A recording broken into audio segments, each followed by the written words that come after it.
Quando o homem com fome, perdido na floresta, vê uma trilha, é importante para ele acreditar que a trilha vai tirá-lo da floresta e levá-lo a um lugar onde encontrará abrigo e alimento. Pois, se ele não acreditar nisso, não seguirá a trilha e permanecerá perdido com fome. Todos precisam temer a sua floresta, William, e todos precisam acreditar na trilha que está à frente. Acreditar que ela levará ao lugar a que queremos chegar.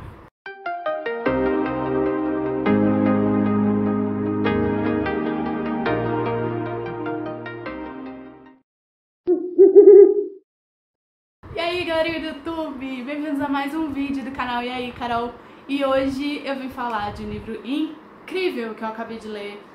Se você me segue no Instagram, eu vou deixar aqui embaixo, no box de informação, o link pra minha conta. Eu vim falando desse livro na última semana, quase que obsessivamente. Eu publiquei fotos de algumas marcações que eu fiz no livro e eu fiquei toda boba que Gustavo Ávila, que é o autor desse livro incrível, Sorriso da Hiena, ele curtiu as publicações, ele respondeu. O que faz esse livro ser mais incrível? O autor dele é muito simples, é muito acessível.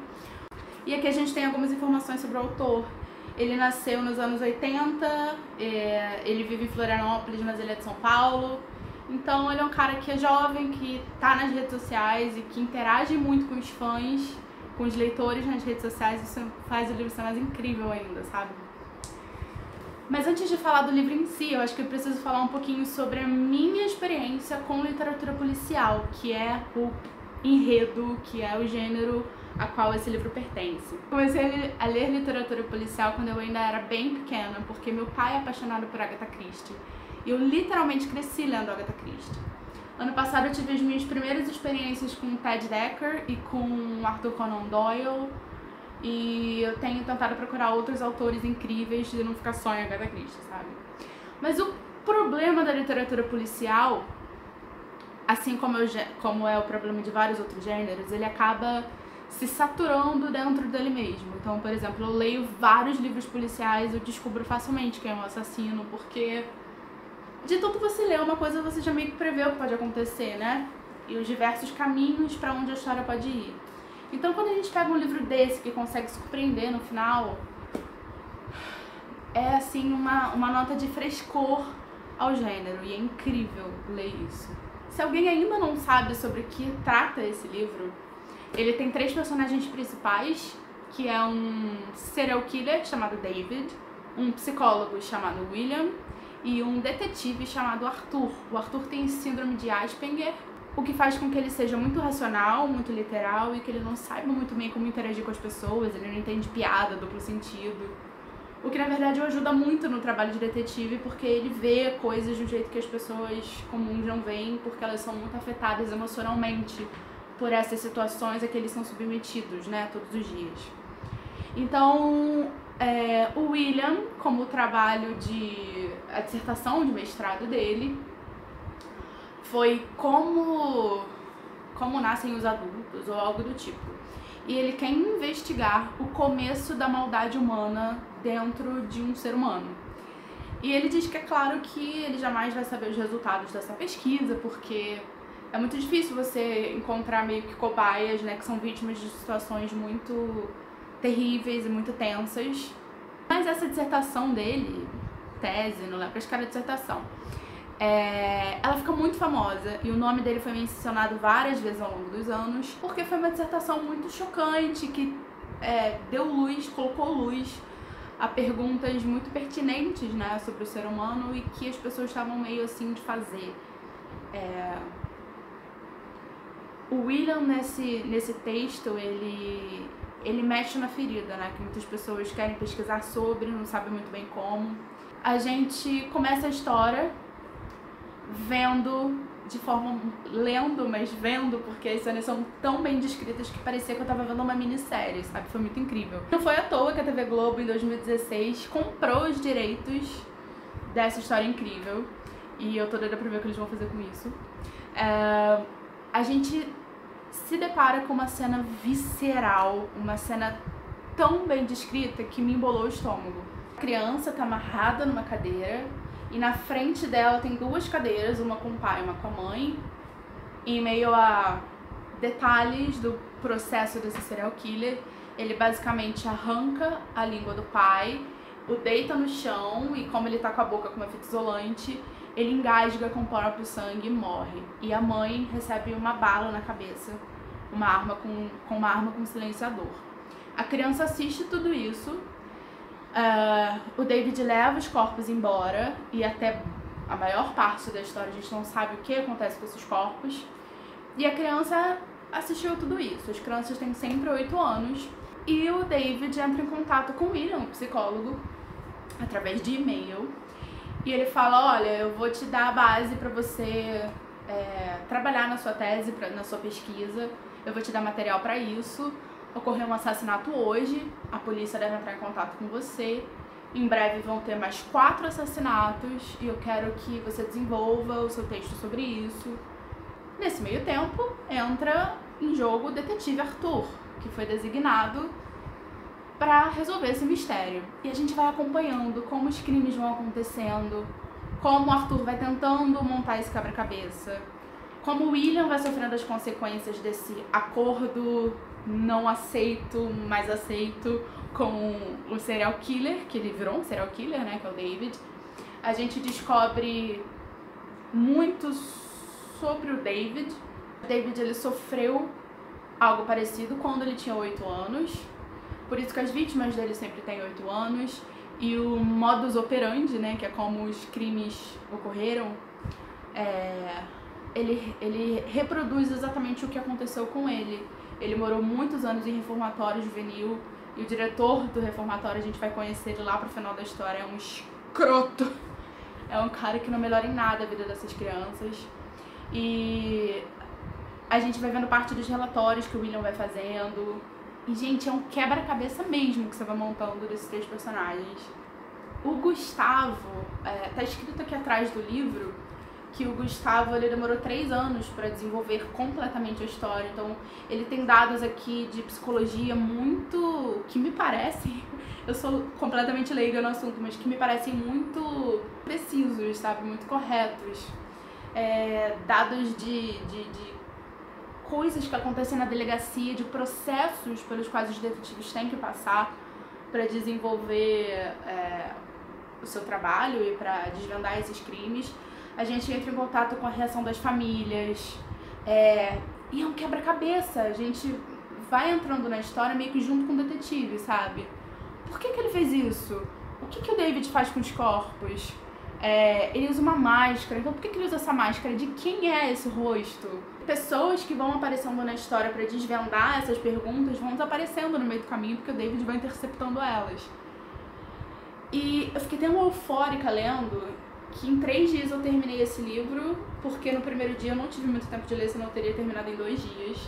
Eu já contei a história toda pra minha irmã, e a minha irmã assim, ó, me fala. Ela tem 2 crianças pequenas, ela não tá com tempo de ler isso aqui, vai começar a faculdade. Então ela falou, Carol, por favor, me conta, que eu tô querendo saber como é que termina esse livro. E eu contando pra ela, e ela assim... Então, gente, Globo, pelo amor de Deus, querida, você comprou esses direitos já tem 2 anos, você tá fazendo o que com o direito desse livro, meu amor? Você coloca isso aqui pra diante, isso aqui vai ganhar um Emmy, com certeza. Que história incrível!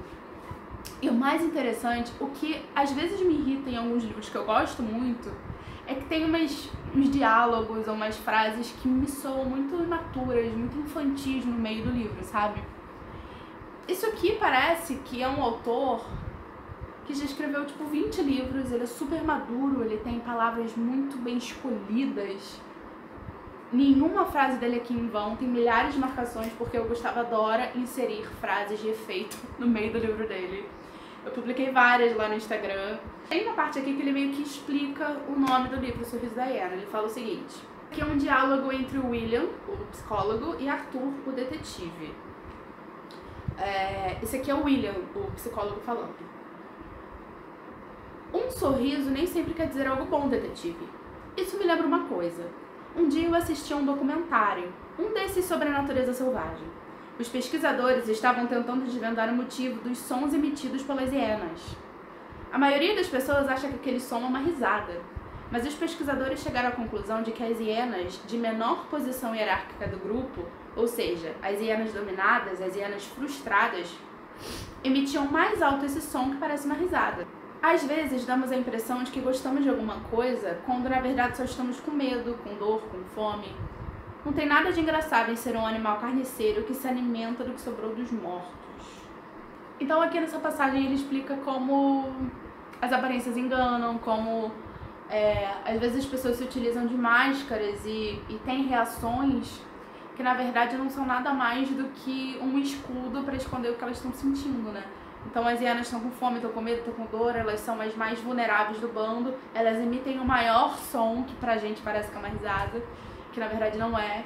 Então quando a gente termina a história, que todo o enredo, todo o quebra-cabeça que o Gustavo pensou, ele se encaixa, e ele não deixa nenhuma ponta solta, tudo se encaixa perfeitamente, você entende mais ainda o título desse livro, que foi muito bem pensado. Gustavo, parabéns, você é um gênio. Não é à toa que esse livro foi um sucesso quando foi lançado. Acho que todos os canais literários que eu acompanho já tinham falado desse livro, e eu, como sempre, tava boiando. Mas, assim, tem umas frases incríveis. Nessa mesma página tem um trechinho que eu vou ler. É o seguinte, esse é um trecho do psicólogo William falando com uma criança, que foi uma das vítimas, né? Ele fala o seguinte, o que você diria pra pessoa que fez isso? A voz de William perguntou pra criança. E a criança responde, por que ele fez isso comigo? Mas ele fez com seus pais, não com você. Ele fez comigo, ele me deixou sozinha. A criança parou um pouco. Mas eu tenho pena dele. Pena por quê? Pessoas más são pessoas tristes, por isso elas são más. Ele não deve ter nenhum amigo para ficar feliz. E o psicólogo diz, se ele pedisse desculpas, você desculparia ele, Marcelo? E a criança responde, não, eu também estou triste. Tristeza faz a gente virar uma pessoa ruim. E, na verdade, sem ser psicólogo, sem estar escrevendo uma dissertação, o Gustavo fala muito sobre o ser humano e sobre o início da maldade no ser humano. Mais uma. O mundo e as espécies que habitam evoluem de acordo com o ambiente para se adaptar e garantir a sua sobrevivência.